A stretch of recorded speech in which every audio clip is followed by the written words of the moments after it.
quậy xà lam thôi.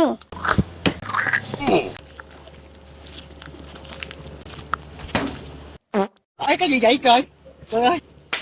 Thông cảm nha, đây là lần thứ hai tôi chơi xì lam á.